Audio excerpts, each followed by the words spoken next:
Great. Good evening, everyone, and thank you for joining us for tonight's District 2 Alder debate between Patrick Heck and Benji Ramirez. At the outset, I want to alert everyone that this meeting is being recorded and will be posted online after the event. To get us started, Johnny Hunter, the president of Tenney-Lapham Neighborhood Association, and I will give very brief descriptions of the organizations that are hosting this event. So I'll quickly go first. My name is Eli Judge, and I'm the president of Capital Neighborhoods. Capital Neighborhoods is the neighborhood association that represents most of the downtown core of Madison. It's made up of 5 different member districts that roughly circle the Capitol Square as you think of it. 2 of those districts are more relevant than others for tonight because they're in District 2, and those districts are Mansion Hill and James Madison Park. Many of our neighborhood districts hold regular district-specific meetings, special events, one of which you may hear more about tonight. That's a little hint to the candidates, and development steering committees. When COVID is a thing of the past, we're also hoping to bring back our regular community happy hours in the hopes that we neighbors can get to know each other a little better. Johnny, go ahead. Thank you, Eli. So I am Johnny Hunter. I'm the president of the Tenney-Lapham Neighborhood Association. Tenney-Lapham is defined by the East Corridor that includes north of East Washington to the lake, and then east of the Capitol starting at Blair Street, and then goes down to the Tenney Park. We have a decent amount of events every year, including Party in the Park and Taste of Tenney. And we are really hoping post-COVID to see those happen again. We have been involved with the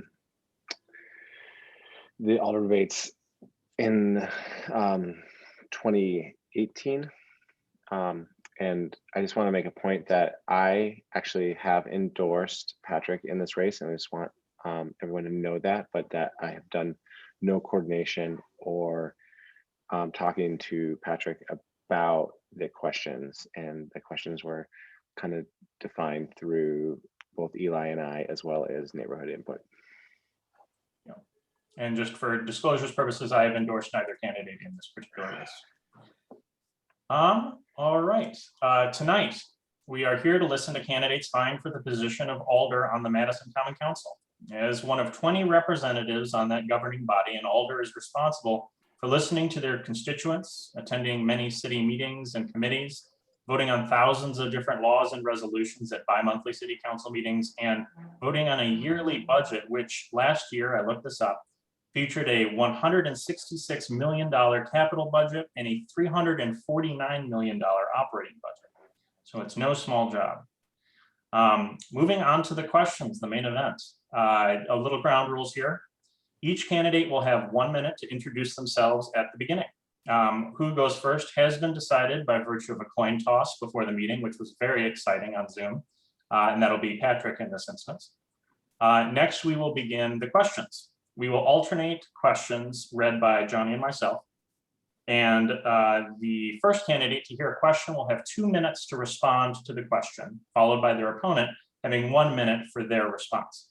The candidate that responded to the first will then be first to be asked the next. So essentially, we're going to be alternating who gets read first and who gets to respond.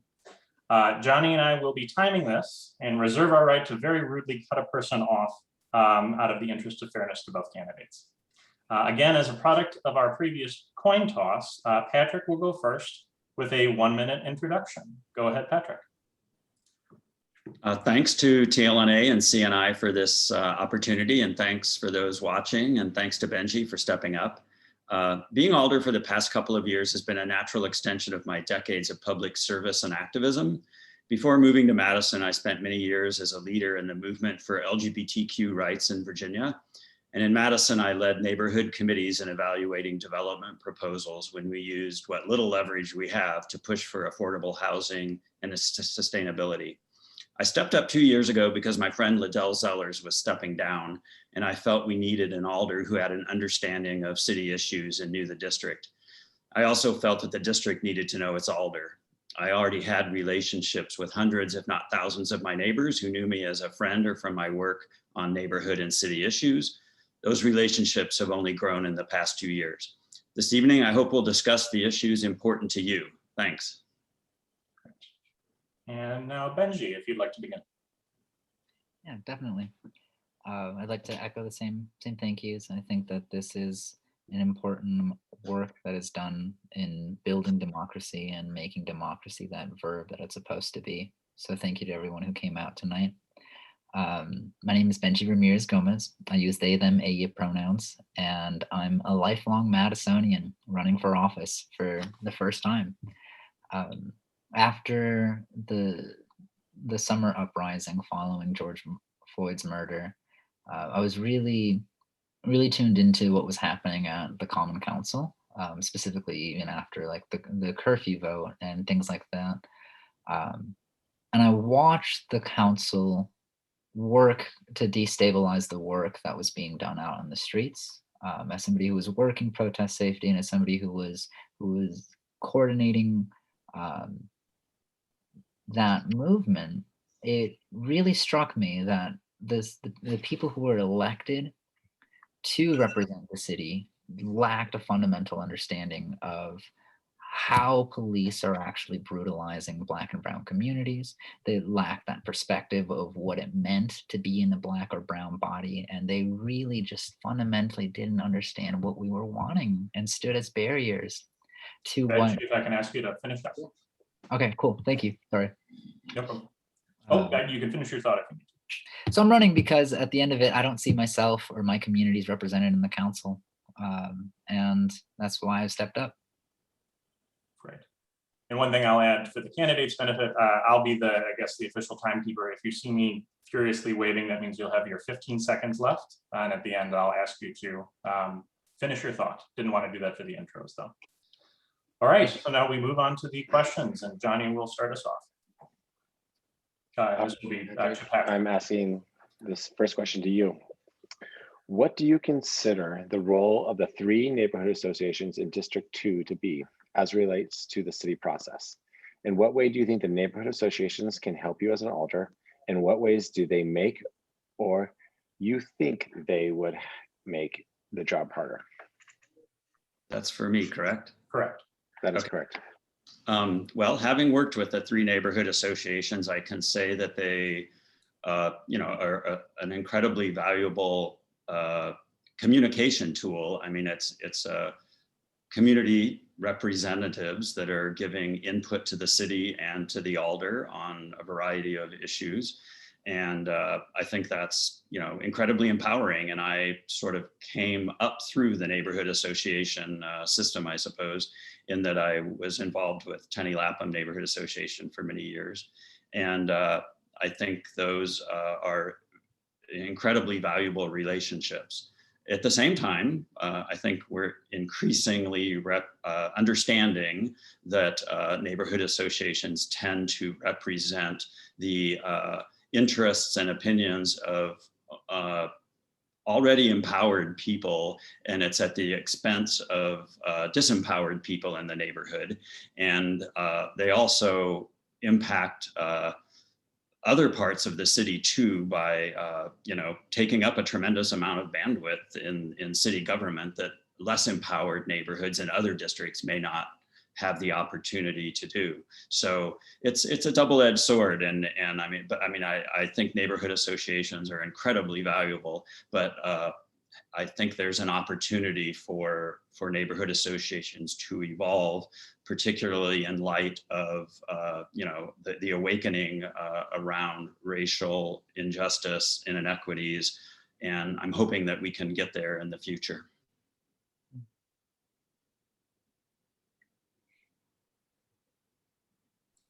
Great. Benji, for a 1-minute response. Yeah, I really struggle with the idea of neighborhood associations, knowing their history, knowing that they were communities that organized to keep communities segregated. But in looking at some of the work being done in neighborhood associations here in Madison, I do feel that there is room to reconcile with some of that history.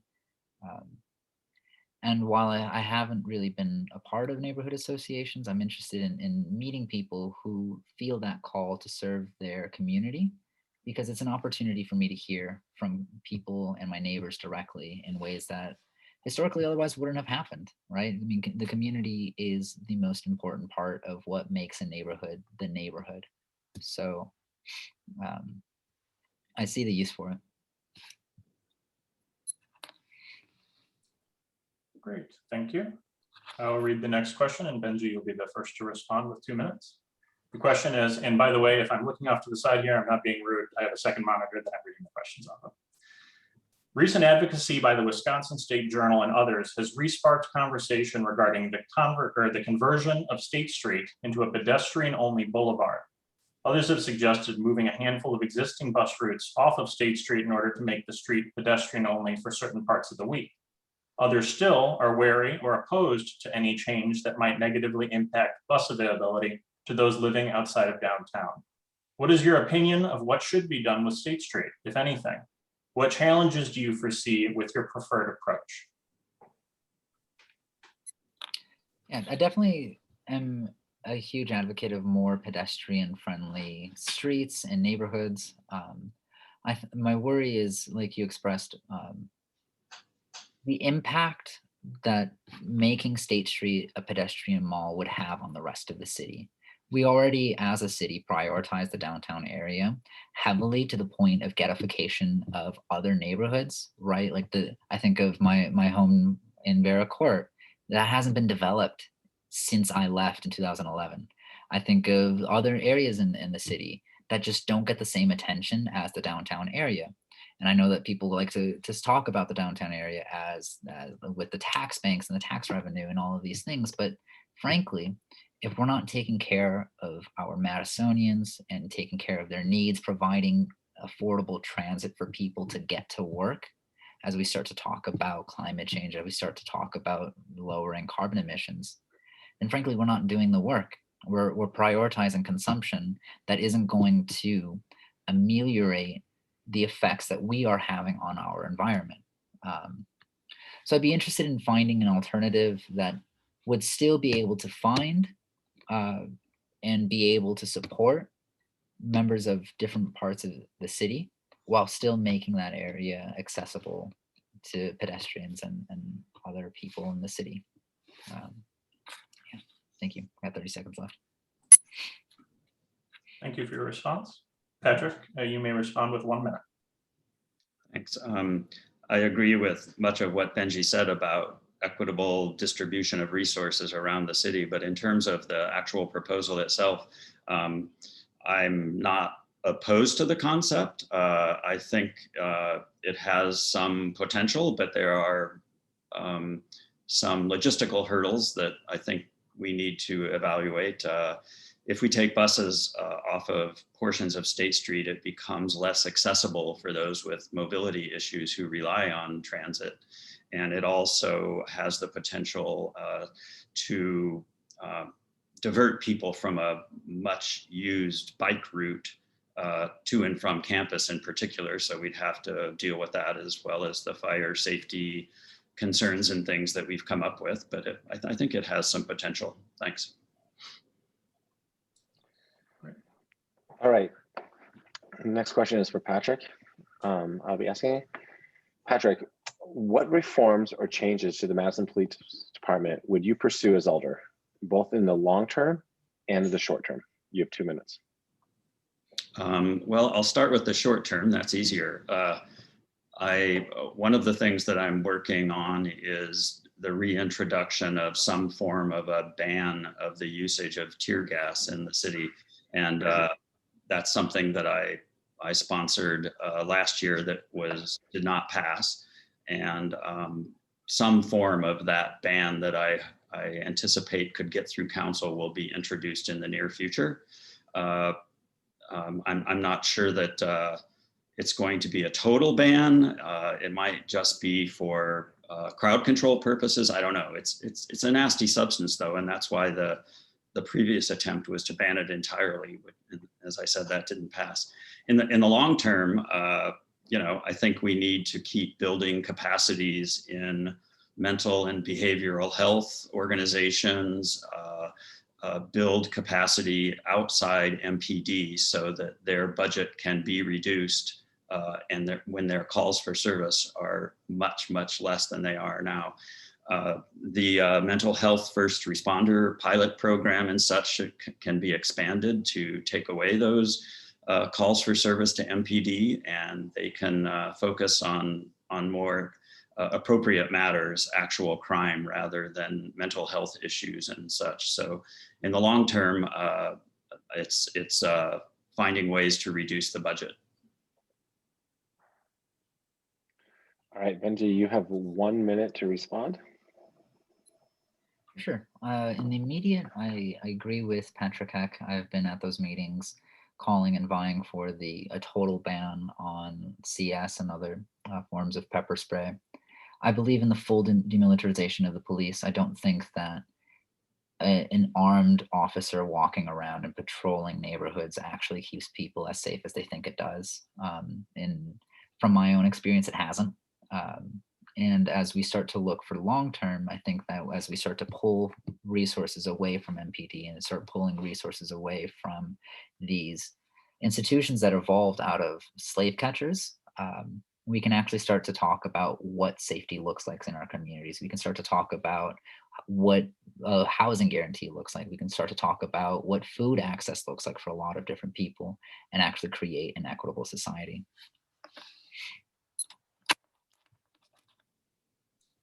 Thank you for your responses. This next question starts with Benji. How has your past involvement in district neighborhood associations or other District 2 community groups helped prepare you for the role of Alder? Which non-city or non-neighborhood association organizations do you feel are doing the most good for the district and why? Yeah, for sure. I'll start off by saying that I was a co-founder of Reshaping Madison Together, a citywide project that is working to not only elect people of color into the Common Council, but to actually start to step in and provide some of the resources that our safety nets have let people of color fall through, providing some mutual aid, providing education, providing access to work and things as such. Throughout my time in Madison, though, I haven't lived in District 2. I moved to District 2 back in June of 2020, but I've lived in Madison my whole life. I mean, as somebody who has been kind of, playing the American dream, working with social mobility, I've moved closer to the downtown areas. I've been able to afford it. And frankly, District 2 is still not very affordable for a lot of people, a lot of my own homies. So, but in that time, I've served with the Rivera Court Center. I've worked with Academia Latina. I've just been involved in a lot of different communities and working within. I was part of, what is it called? Regeneración, down with Centro Hispano. And so I've done a lot of work building community within the communities I've already been in. And I'm interested in taking that work and that approach to a citywide level to really bring my own messaging and my own understanding of my community's needs and be able to prioritize that and work with others so that we don't keep getting left behind, so that we can extend that privilege of living in the best city in the nation or living in the best place to retire, extend that right to people of color. Thank you. Patrick, 1 minute to respond, please. Thanks. I did spend many years, as I mentioned earlier, working with TLNA on and chairing steering committees that for a lot of the development proposals that have come to Tenney-Lapham in recent years, for things as big as a high rise along East Washington to the Valor Affordable Housing Project for veteran-led families that's opening in the fall, and much smaller developments also. And that really is where I spent a lot of my volunteer time in recent years, some nice things came out of that, like collaboration with MNA on Marquette neighborhood on affordable housing policy and various other inter-neighborhood work. Great. All right, this question is for Patrick. As Alder, traffic tends to be one of the issues that you have to spend the most time on. So District 2 is one of the highest traveled through districts in the entire city. What are your priorities in the next term, considering traffic calming, public transport, and pedestrian and bike traffic? You have 2 minutes. Obviously the big priority is bus rapid transit and doing everything we can to secure the federal funding for that and make that a reality.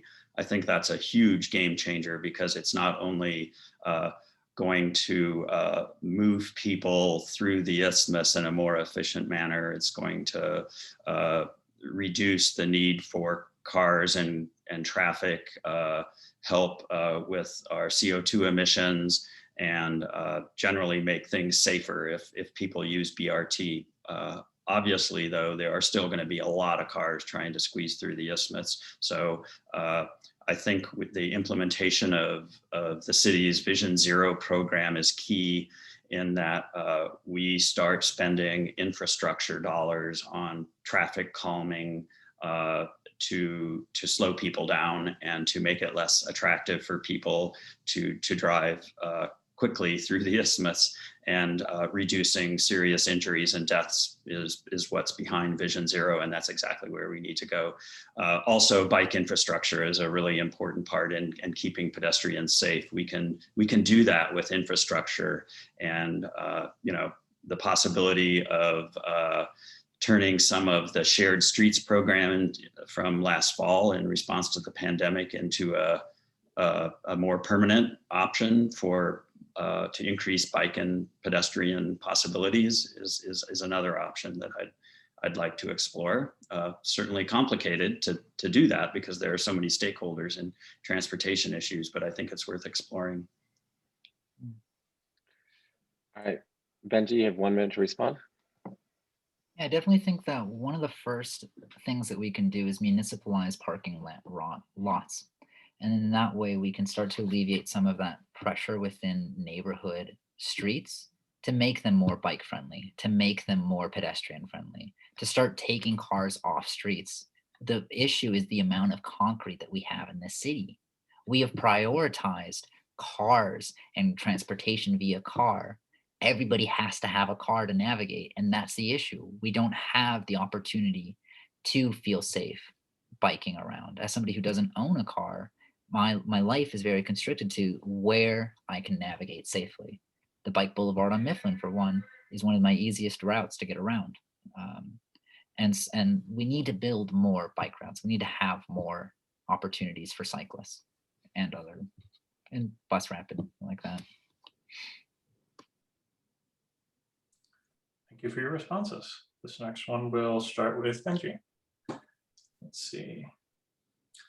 Last summer, the city shut down sections of Sherman and Mifflin to create pedestrian and bike-only corridors. Do you support a continuation of this project? Why or why not? It definitely is. As I was saying, as somebody who lives a stone's throw from Mifflin, I could see it from my window if I really tried hard enough. That was phenomenal. I was able to just walk and skate down Mifflin. I still do. I still take up that space on Mifflin as if it was still pedestrian only, because I'm actively engaging in that cultural formation and re-understanding of what it means to prioritize our pedestrians and cyclists. And so as I was mentioning, we need to expand that. We need to create that infrastructure, because as Madison is currently the second most bike-friendly city in the nation, but our numbers have stagnated. The amount of people who commute to work has stagnated for years now at 5%. And it's because we haven't been intentional in building that infrastructure. We haven't been super intentional about expanding access to bikes. Frankly, a bike is expensive. A good solid road bike will run you anywhere from $200 to $1,000, $200,000. That's inaccessible to people, especially people who are working in areas outside of Madison. So it's all encompassing. We have to increase transportation and the right to transportation so that people can work, so that people can have this livelihood, so people can feel safe getting around. I yield the rest of my time. Thank you. Patrick, 1 minute, please. Yeah, well, pre-pandemic, I was a daily bike commuter up and down the bike boulevard on East Mifflin, so I'm a big fan of it. And in terms of shared streets, I agree that we should explore making some of these permanent even.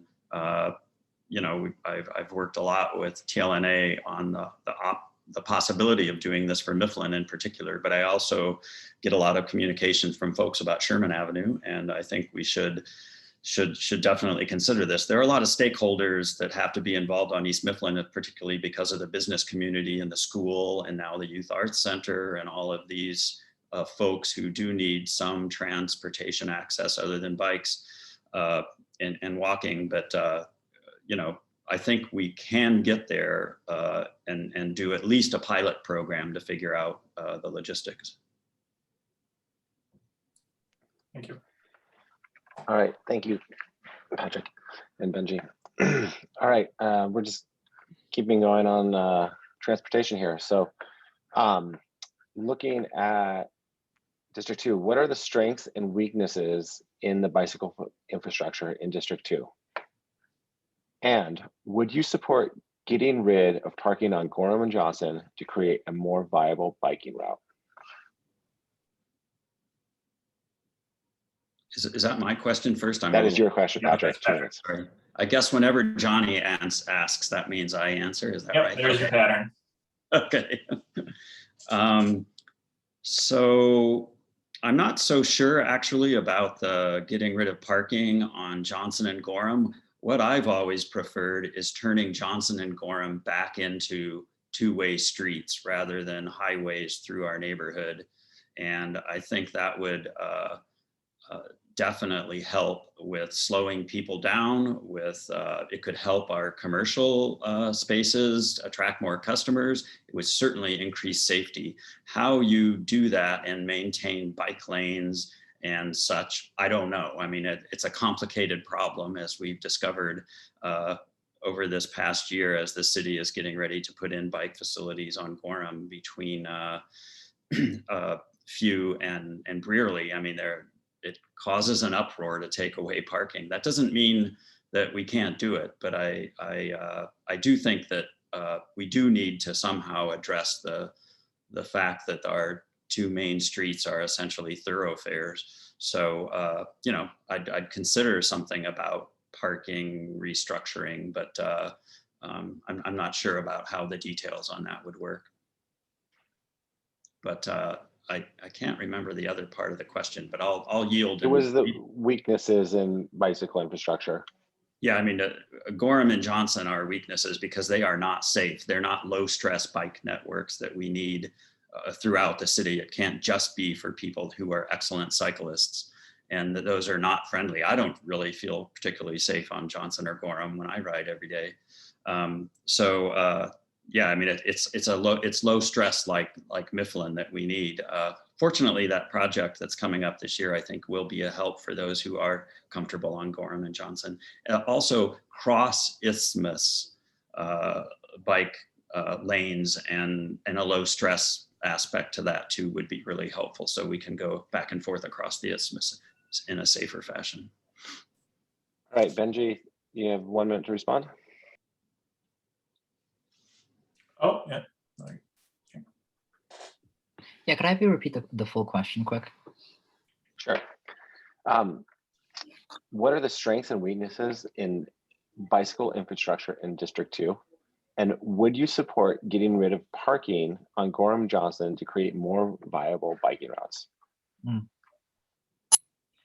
Yeah, definitely. So to start off with a weakness, I know this is really at the edge of District 2 and honestly in District 4. But one of my biggest frustrations is the Capitol Square, especially coming along Mifflin as it turns into east to west Mifflin, because there's no real functional way to get around that. And seeing as Mifflin is a bike boulevard that connects the majority of the district, that runs pretty much from the square all the way down to the Tenney-Lapham Neighborhood Association.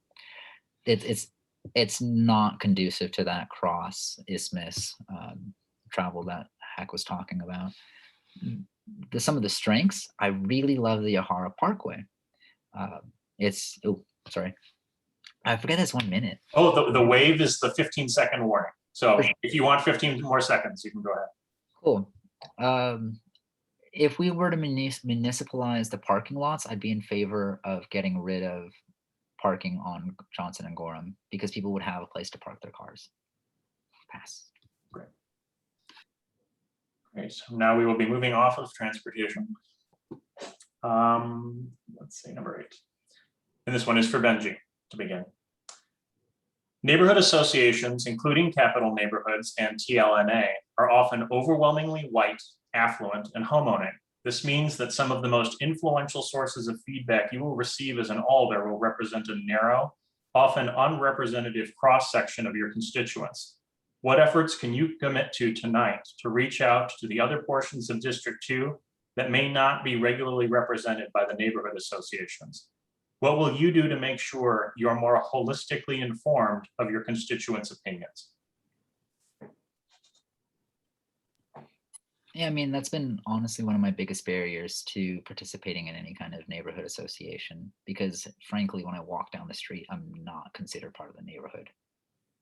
Point blank. I'll walk in my hoodie, I'll walk in my joggers, and people will look at me like I don't belong. And that's right down on Hancock. Now, what do I do to actually be able to bring that perspective that's outside of these neighborhood associations? I talk to my homies. That's really what it is. I keep doing what I do. I keep hearing what folks are talking about on the streets. I engage with that collective grieving. I'm derived from this process of understanding where our city's gaps are. That's what I do. That's why I do what I do.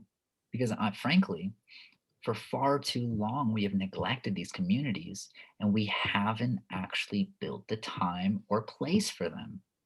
So to hear one thing from the neighborhood associations, I'm always going to be asking myself, where do I fall into this? Where are my people's perspective in this? How is this going to impact somebody who looks like me or my little brother or my mom? And how can I reconcile with that? How can I make it so that it's a win-win?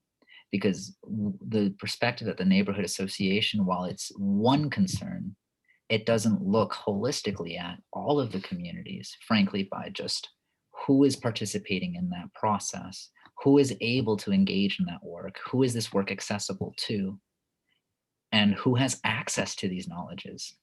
So with that, I yield. Patrick, you have 1 minute.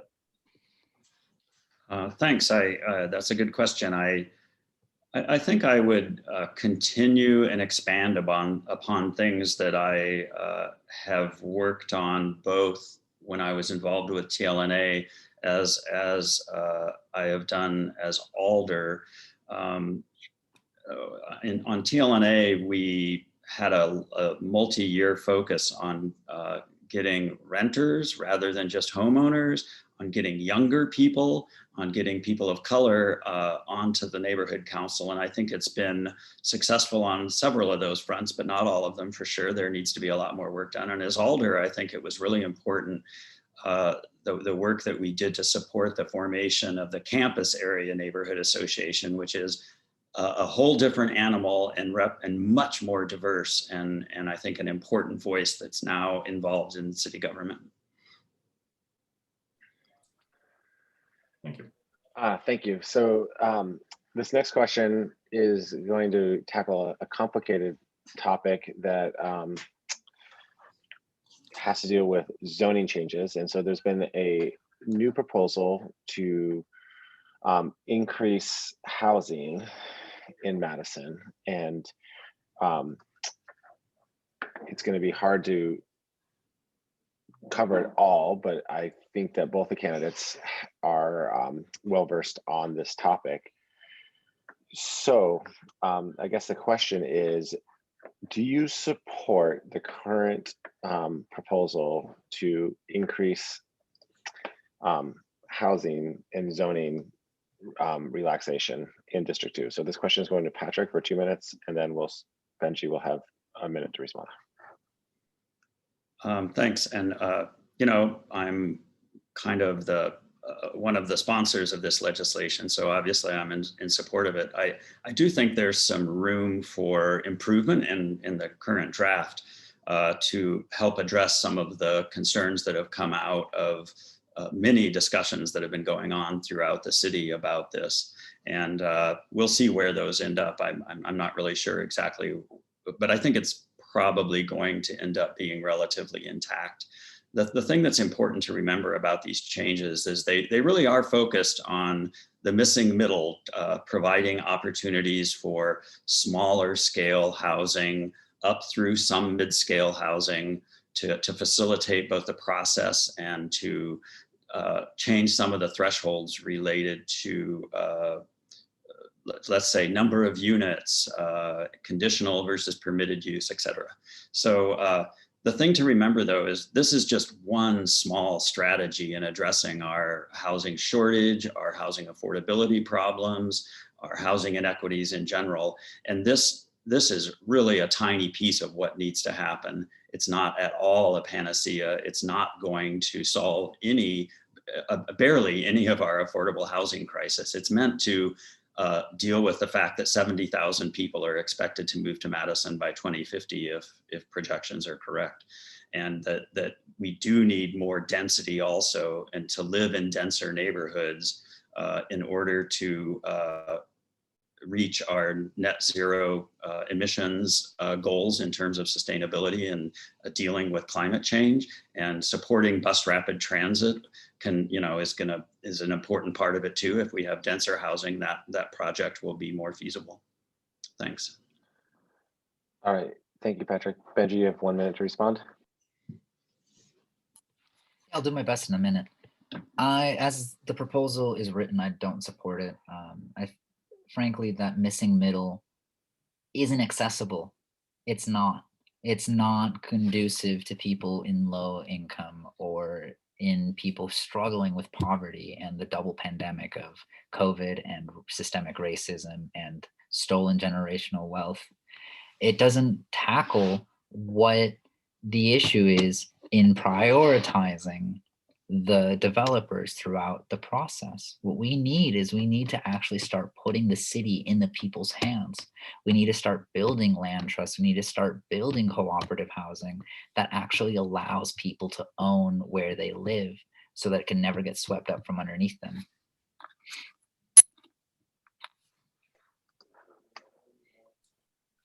Great, thank you for your responses.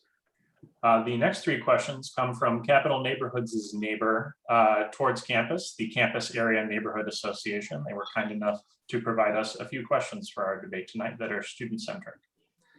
The first is, students face a unique range of financial struggles pertaining to housing and food insecurity. What role do you believe the city should fill in tackling those unique issues? And Benji, this first question goes to you. Yeah, could you repeat it a little bit? Sure. Students face a unique range of financial struggles pertaining to housing and food insecurity. What role do you believe the city should fill in tackling those unique issues? Definitely. One of the first things that we can do is to stop supporting gentrification projects like the Hub and Hub 2. When we look at the work and buildings that Core Spaces has built, it has continued this legacy of elitism from UW-Madison. It has continued to push Black and Brown students out of those neighborhoods, those downtown accessible places, and it's pushed them further and further out. My homies can't live close to campus because they frankly can't afford it. And so they lose opportunities in when it comes to internship, when it comes to the amount of time that they have, because most of it is spent commuting. And so how can we actually start to build practices that allow for that right to livelihood? It starts with a home. It starts with housing. So providing affordable housing for students should be an utmost priority of the city. Instead of sabotaging our students and continuing to make UW-Madison elitist, we should be allowing and facilitating for students to be able to be accommodated in the downtown areas and the places where they work and study. Great, thank you for your response. Patrick, 1 minute, please. Thanks. I think, some of the recent things that the city has been doing could be expanded upon. We're really limited in terms of what we can do in terms of tenant-landlord relationships and rights for tenants. But I think we should push to do whatever we can in giving tenants more power in their relationships with landlords. We also should do what we can in terms of rent abatement and things like this when there are bad landlords who do not keep their properties in a livable position, that we should support all those efforts to keep students in their currently affordable housing. All right, thanks for your responses. Again, this is another question from Kenna. And Patrick, you will go first here. Currently, students do not have many avenues for late night entertainment, which increases the frequencies of large, unsafe house parties. How do you think the city of Madison can work to resolve the issues without negatively affecting students' lives and livelihoods? That's a good one. The city could perhaps work with UW to create safe venues for parties that are not, let's say, in fraternity houses and things like that, where it's not unsafe, where it is unsafe, particularly for women, and where a lot of it occurs though in not actually in the Greek houses themselves, but in apartment buildings and things. So I think the city should do what it can to provide alternatives and work with UW on that. I think that we can also, Langdon, I was part of a group called the Langdon Area Coalition last year that tried to work on ways to make Langdon Street welcoming for all, as well as a safe place for all. This was a coalition of stakeholders. And honestly, I didn't think much came out of that group. It seemed that it was mostly focusing on keeping the Greek community happy and not really addressing the diversity issues in the Langdon area that make it an unsafe place. The report, The Color of Drinking, was super revealing, and I think there's a lot of work to be done to make it a safe enough place that people can be there late at night without problems. All right, Benji, you have 1 minute to respond.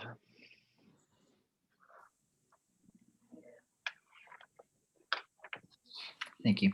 Well, as somebody who doesn't really party, I find this question really funny. But one of the first things that we should do is we should actually start addressing some of the ordinances that continue to house these disparities. There aren't really, the ordinances in place really bar hip hop music and other things that are Black in nature because it draws that crowd. There's one bar downtown that serves cognacs because, again, it draws that crowd. And so when we start to talk about this conversation, we have to start revisiting the policies that make it so that people are forced to party in their singular spaces. Pass. Thank you for your responses. Here's our last question from the Campus Area Neighborhood Association, and I'll add that they have a District 2 debate coming up this coming Saturday from 5 to 6. So if you want another bite at the apple with your candidates, oh, excuse me, very rude, you can attend that one as well. But anyway, here's our last question from our friends on campus. And this will go to Benji for 2 minutes. Some believe that making housing sustainable or ADA accessible can take away from a project's affordability. Do you agree with that perspective? How would you intend to prioritize sustainability and accessibility concerns when you consider future development? I'll unmute you here. You have 2 minutes. I love this question because it actually starts to point towards what environmental justice looks like, right?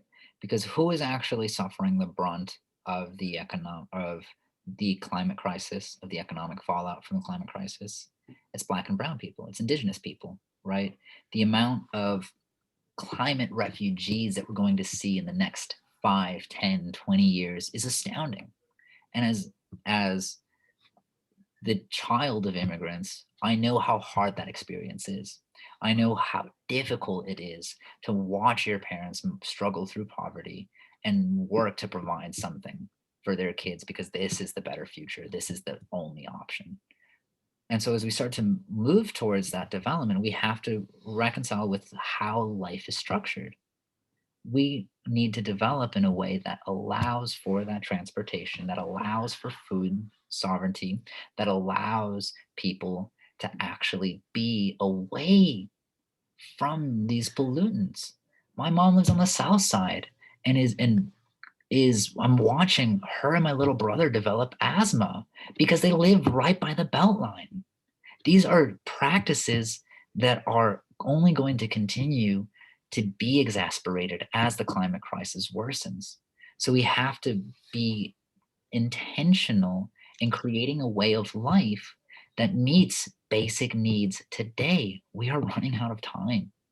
And frankly, it's going to be so much worse when people continue to die and in rates that we ourselves are going to have to reconcile with.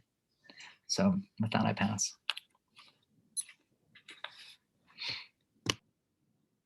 Thank you. Patrick, 1 minute, please. Thanks. In terms of accessibility, increasing, let's say, the price of developing, that's non-negotiable. That's, too bad.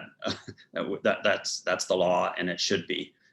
Sustainability is a little more complicated. I mean, I agree that we need to really ramp up our sustainability efforts, but in terms of development, I mean, I've sponsored and worked on quite a few sustainability items that we're working to either require or incentivize in the development process. We must reach our climate goals. So I think that we have to work with all the stakeholders, and when the state won't allow us to require a sustainability feature, then we should incentivize it by providing, something like higher density if they do have more green infrastructure, higher energy efficiency, solar panels, et cetera. Thank you for your responses. This next question is for Patrick. District 2 has been and will be the home of significant new development. Many Madisonians from historically underrepresented communities often do not have the time or resources to advocate for development-related issues that are important to them. Do you feel as though the Madison development process adequately accounts for their interests despite their inability to participate directly in steering committees and city committee meetings? Do you feel that the development process is overly burdensome to developers or not hands-on enough? What issues do you believe are under-considered in the development process? Do I have 20 minutes or 2 minutes on that? 2 minutes, unfortunately. Prioritization is its own revealer. Well, I mean, as mentioned earlier, it's pretty clear that the needs of a lot of people are not represented in neighborhood steering committee processes, but that's also true in city processes. As the task force on government structure has laid bare, disempowered and disenfranchised communities have little voice for some of the reasons that were embedded in the question that you asked. There's just not time, access, the ability to participate, and sometimes appropriately so, not the desire to participate in what are essentially committees and things run by empowered white people. So it's got to become more inclusive if their needs are going to be represented. I'm trying to remember that one of the other 10 parts to that question. I've actually was so overwhelmed by the question, I can't remember the rest of it. But I think I've said what I needed to say. All right, there was a part about developers being too burdensome that maybe you want to respond to, but. I think that in general, the process is not so overburdensome. It can be at times, and some of this package of changes in the zoning regulations are involved in addressing some of that. But I think it's mostly that small scale developers and don't have an opportunity to participate. All right, Benji, you got a minute to respond?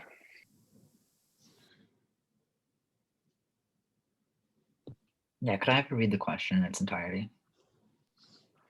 Yeah, District 2 has been and will be the home of significant new development. Many Madisonians from historically underrepresented communities often do not have the time or resources to advocate for development-related issues that are important to them. Do you feel as the Madison development process adequately accounts for their interests despite their inability to participate directly in steering committees and city committee meetings? Do you feel that the development process is overly burdensome for developers or not hands-on enough? What issues do you believe are under-considered in our development process? You have 2 hours to respond. Well, seeing as I have 3 questions to respond in 1 minute, I think I'm just going to focus on one, and that being whether or not the council is doing enough to advocate for our vulnerable communities.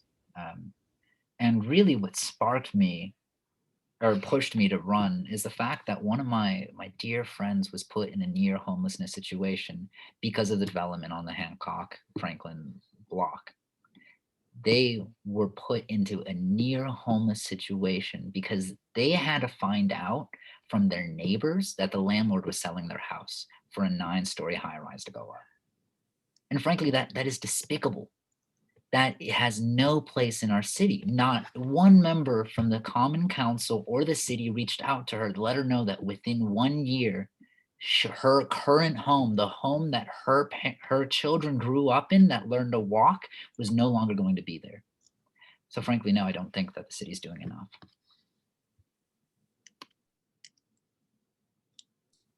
Thank you for your responses. I take credit for that. Sometimes I get a little verbose. My apologies. Next question is for Benji, 2 minutes. If you were to be elected or re-elected, which city committees would you be most interested to be appointed to and why? I will unmute you. Yeah, definitely. I think the top 3 in my mind right now are sustainable, the Plan Commission, and either the Police and Fire Commission or the Body Cam feasibility, because those are things that are very near to my heart and speak to my own strengths as a potential alder. They speak to a lot of how the city connects to form a lived experience for somebody, and knowing that within our city alone, we see some of the highest disparities of anywhere in the nation. I mean, here in Dane County, we incarcerate more Black bodies per capita than nearly anywhere else in the nation. That's immoral. And that is what I am running to address. I am running because for far too long, these things have been things to reconcile in hindsight and say, oh, gee, how do they get so bad? And it's because people just haven't put that intentional energy into solving these issues. These are policy-driven choices that the city continues to make that the county continues to make. And I've been advocating at both levels, trying to derail the jail. Why are we going to spend so much money building a new jail when we don't have housing? When we are prioritizing luxury apartments that run rents higher than $1,000. I don't even make $1,000 in a month or in a paycheck. So how do we start to delineate the white experience here in Madison so that we can extend that privilege of living in one of the best cities in the nation to our Black and brown neighbors? So Sustainable Madison, Plan Commission, and the Police and Fire Commission, so that we can actually connect the dots to create that sustainable lived experience for everybody here in Madison. Thank you for your response. Patrick, 1 minute.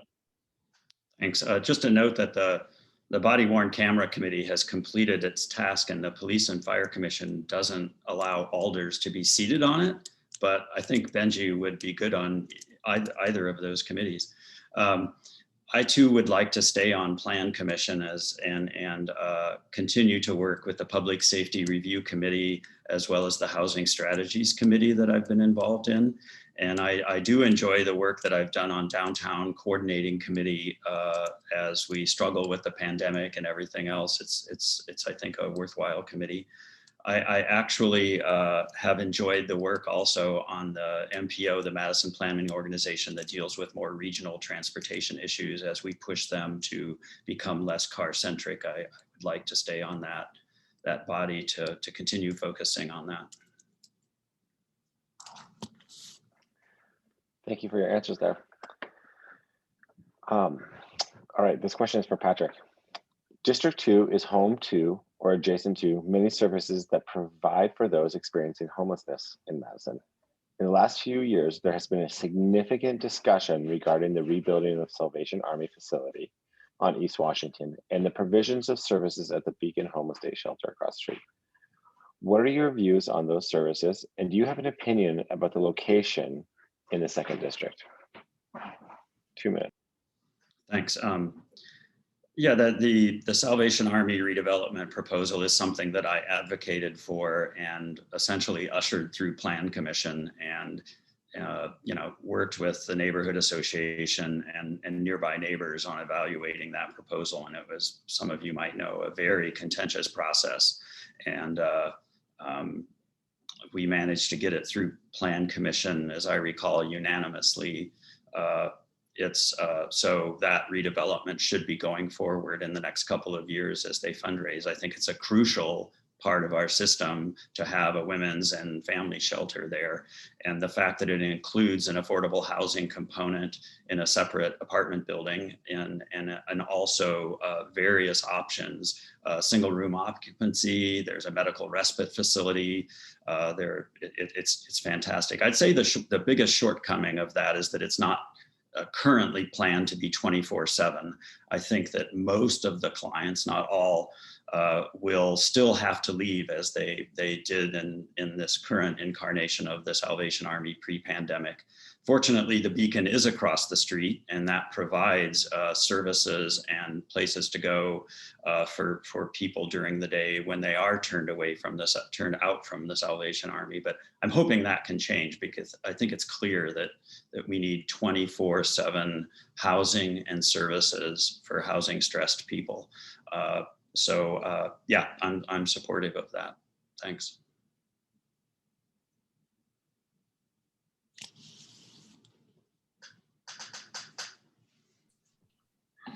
Yeah, this is a very nuanced question, because while I recognize the work that the Salvation Army does, I also know from my own experience as receptionist at the YWCA that people are not satisfied with the work that the Salvation Army does. And so I really struggle with supporting something that is not necessarily empowering people. I do believe that the location where it stands is critical in District 2, so that people can actually start to access resources and remain in the vicinity of the areas that they know is home, and know that they're called homeless. But these streets and these places and locales are home. They are all they have to tie themselves to. And so the idea of uprooting them and moving them out of sight is inhumane.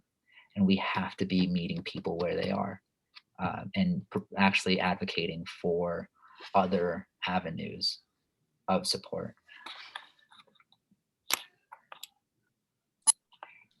Thank you for your responses. This next question is one of our submitted questions. So let no one tell me that they didn't have the opportunity. District 2, and this is for Benji for 2 minutes. District 2 has been undergoing a building boom to increase the number of apartment units, which the city sorely needs, and also includes adding sites for retail business. How would you approach or prioritize preserving the neighborhood feel of the districts with the increased auto traffic and multi-story apartment buildings we expect to see? Yo, that's a great question. I have to sit with it a little bit because it's something that I think about a lot. As somebody who grew up in Madison, who was very proud to call themselves a Madisonian, I love the Near East Side. I'm before moving to Franklin, I lived over on Superior Street, right next to Mana Cafe.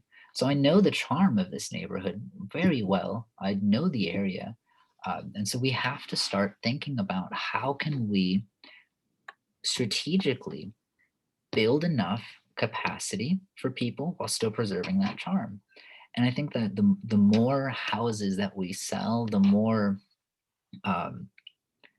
land and again, houses and people that we lose, the more that charm is reduced. And it's the people who make the neighborhood.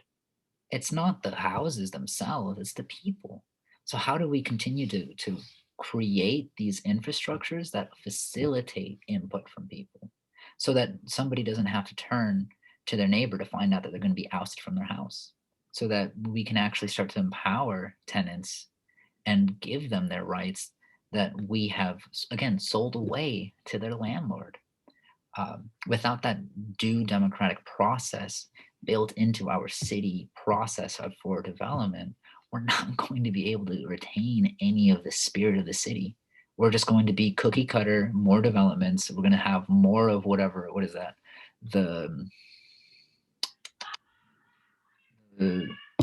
Oh man, I'm forgetting the name of it, but it's on Mifflin. It's all blue. I don't like those houses because again, they don't have that charisma. They look like somebody went to Massachusetts and was like, oh, that looks like it works here. I'm gonna bring it over to Madison and build it here. Pass. Thank you for your response. Patrick, 1 minute. Thanks. One of the charms of District 2 is the East Johnson Street Business District, which, for many decades, well before I came here, has had a collection of incredibly charming, locally owned businesses that cater to the neighborhood. And that's still the case. And I think we should do whatever we can to protect that corridor. But we also have to welcome, I think, the businesses that have been populating East Washington and maintain the smattering of businesses up Mifflin. And District 2 even includes one side of the street on State Street, the 500 block of East State Street. So supporting all as locally owned businesses in every way we can, including in pandemic recovery, I think is incredibly important for us to keep doing. And I think we've been doing a pretty good job so far. All right, thank you for the responses there. This next question is for Patrick. Last summer in Madison saw historic demonstrations related to the Black Lives Matter movement. Participants called for major systemic changes to how Madison and Dane County police in our city, particularly relates to communities of color. How would you characterize Madison City's government response in the months since the protests? Do you feel the city has done enough or too much in response to the protests that much of our neighborhoods were host to? What we hope to do differently if elected?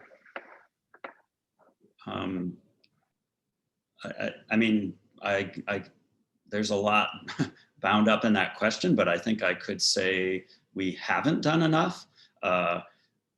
because we're just now starting to address the inequities in the system that have been apparent for a long time, but the calls to address them now rather than just make plans are at the forefront. And so we need to move forward on a lot of the systemic racism and inequities in our system. And in order to do that, honestly, Common Council can't solve these problems. We can certainly provide tools, and if we have money, funding, but it really takes bringing the community together to recognize and address these problems.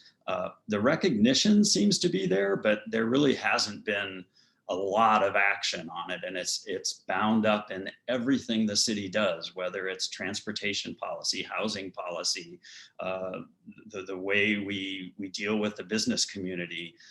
It's built in sustainability, as Benji mentioned earlier. I mean, environmental racism. It's everything we do has to be done through a social justice and an equity lens, and we're just barely getting there, in my opinion. How we get there faster is to, I think, listen to the voices of BIPOC Madisonians, and we need to have them more involved in city processes so that their voices are heard, not just by giving testimony at meetings, but by actually becoming involved in the process.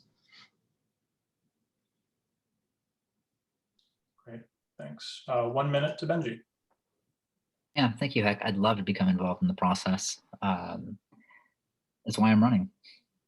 So the way that we actually start to address these harms is by, again, taking that money away from the police. We have to hold an abolitionist vision in our hearts so that we can actually create a society that prioritizes people who are in vulnerable situations.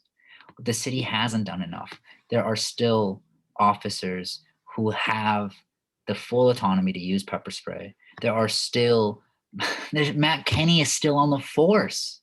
Matt Kenny, the murderer, is still on the police force, and that harm has not been reconciled. So no, the city has not done enough, and we need to do more.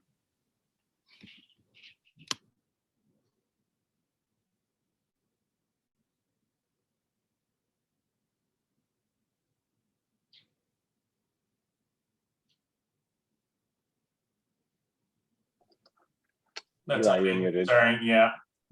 Typical Zoom host, doesn't know when he's not muted. So this next question will go to Benji for 2 minutes, and it's kind of a commercial announcement, and you'll see why.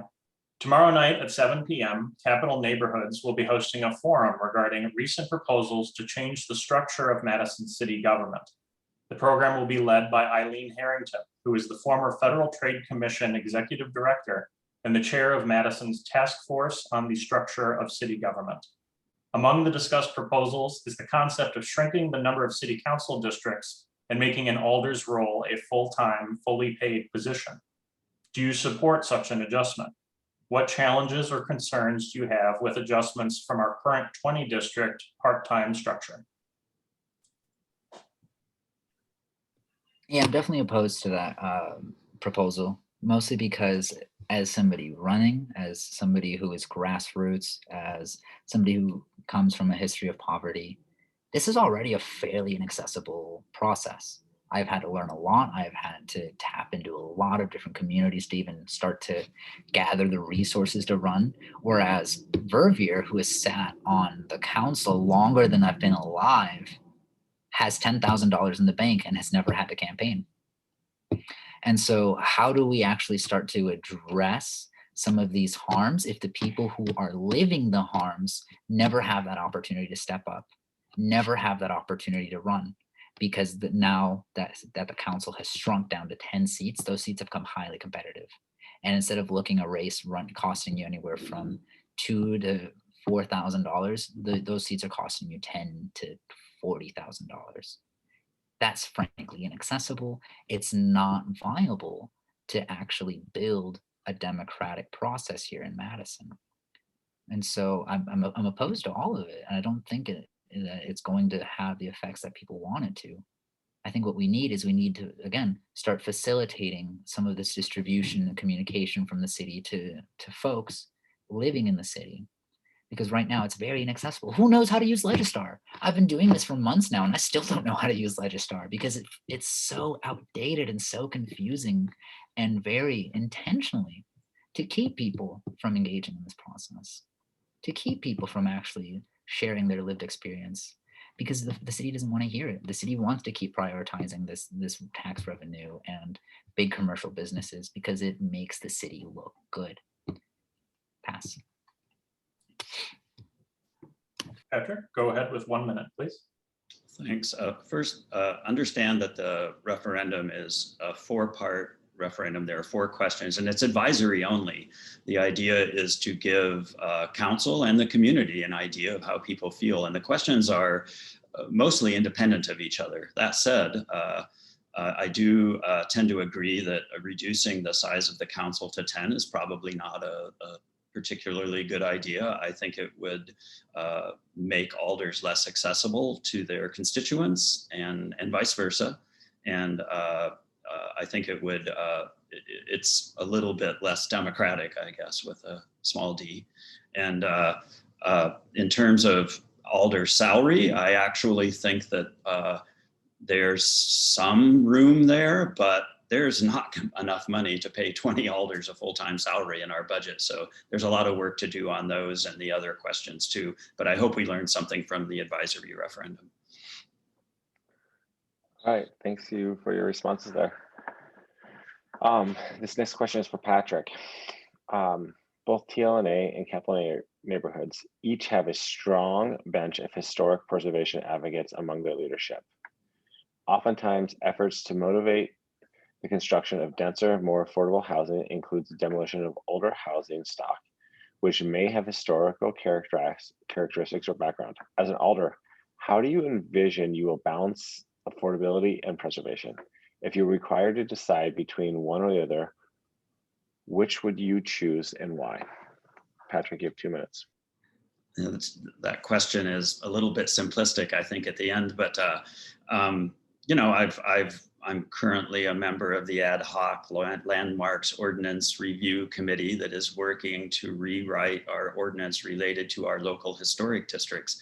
I think our local historic districts are worth saving. I think we should have more local historic districts. We should have local historic districts that recognize different histories, just as our really important survey of underrepresented communities showed. You know, we need historic districts that may not even be buildings, but landscapes and such, and places that are important to other communities other than the ones that built you know, traditional Madison.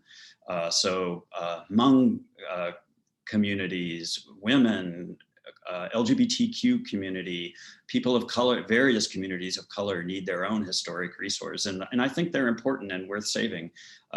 It's pretty difficult to answer that last question, though. I'd need to know the specifics about what a particular proposal is. I do think that some of our older neighborhoods that aren't historic resources contain valuable housing stock that's worth saving. And so it's a complicated question that I don't have a full answer to, I guess. All right, Benji, you have 1 minute to respond.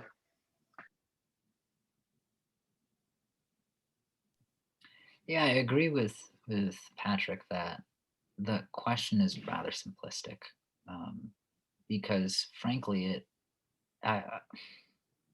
we're on occupied Ho-Chunk land. This land has been known as Tejope for time immemorial. And so how are we going to value what the settler colonial has built and call it historic and not reconcile with that history? I do love the charisma of the houses in the town and do value the historic towns, but it's it's a question that I feel is very, very limited in scope. And so I don't even know where to begin to answer it because again of that limited scope. Um, Pass.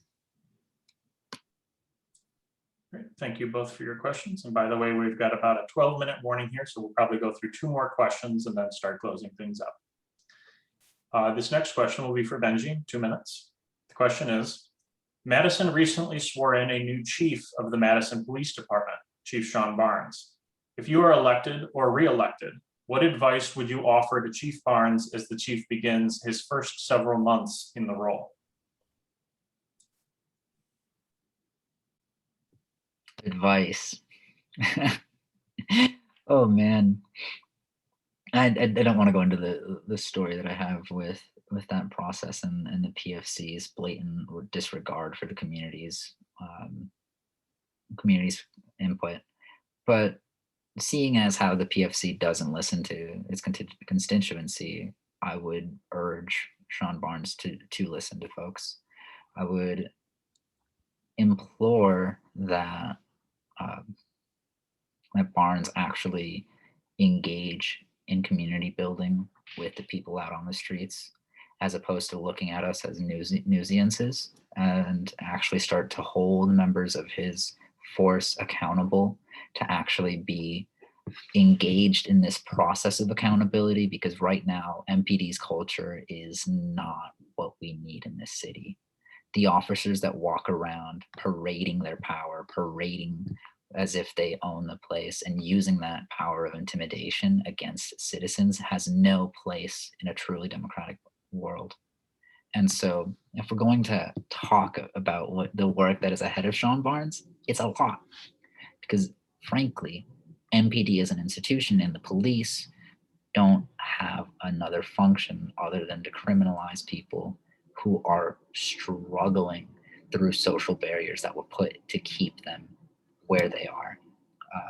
So yeah, listen to your folks, Sean Barnes, listen to the people. The people are tired, and we've been doing this for many years, for far too long.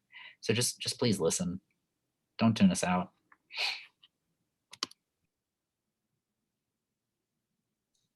Thank you. 1 minute, Patrick. Thanks. I would tell Chief Barnes to do whatever he can to facilitate the work of the Civilian Oversight Board in the independent monitor position, and to have do whatever is necessary to make sure they can do their work independently and working with all the stakeholders. I'd also ask that Chief Barnes break the mold a little bit and not rest on past laurels, the much vaunted Madison method of policing that is from many decades ago, when we had a reputation of being one of the most progressive cities with policing in the country. And I'd say we need to break the mold and start over, because I don't think that we can rest on past laurels anymore. All right, thank you for your responses there. Patrick, this question is for you, and you have 2 minutes to respond. During the last budget cycle, the Madison City Council declined to pursue or accept a federal grant that would have allowed the city to hire 4 more police officers if the city matched the federal funds. The council also furthered the creation of a program commonly referred to as CAHOOTS initiative that would set up a mental health crisis alternative to police responses for nonviolent 911 calls. Do you support these outcomes? Hypothetically, if you were given $500,000 in the next budget period to be allocated to either new police officers or a CAHOOTS-like mental health crisis service, how would you personally choose to divide such funds? I think the question was posed, do you support those as those outcomes? And I did vote not to accept the COPS grant, and I did vote to fund our CAHOOTS pilot program. If I had $500,000, I would most definitely work to expand non-police capacity and to build those capabilities that are so crucial to diverting calls for service that the police currently answer. There are no options currently. Well, there are very few. I mean, there are some mental health capacities within MPD, but we need to expand the community-based responses and work with the county on establishing a triage center so that people who are encounter mental health responses rather than police responses have somewhere to go if they need to, rather than what currently happens, which is pretty disastrous oftentimes. So yeah, I would support giving that money to non-police capacity building. All right, Benji, you got 1 minute to respond.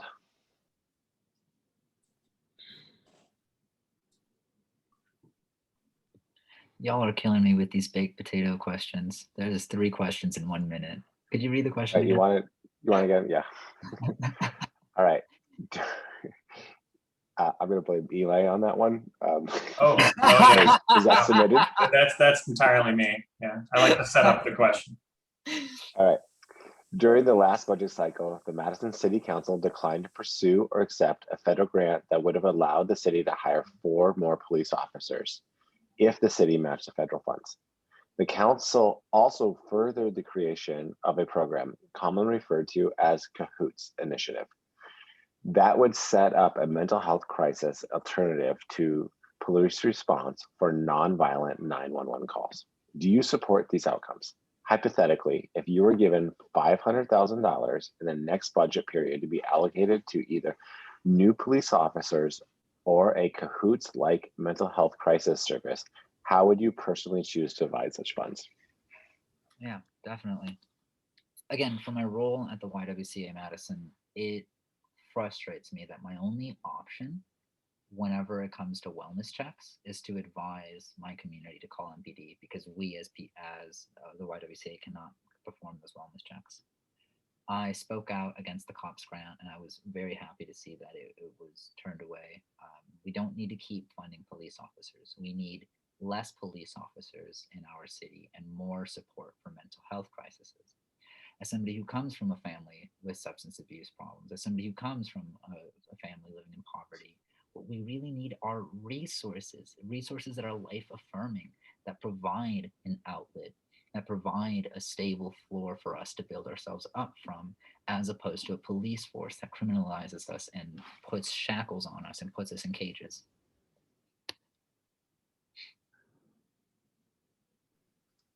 Thank you for your responses. And that pretty much gets us to the end of the list here. So what we'll do is move on to the end of the event.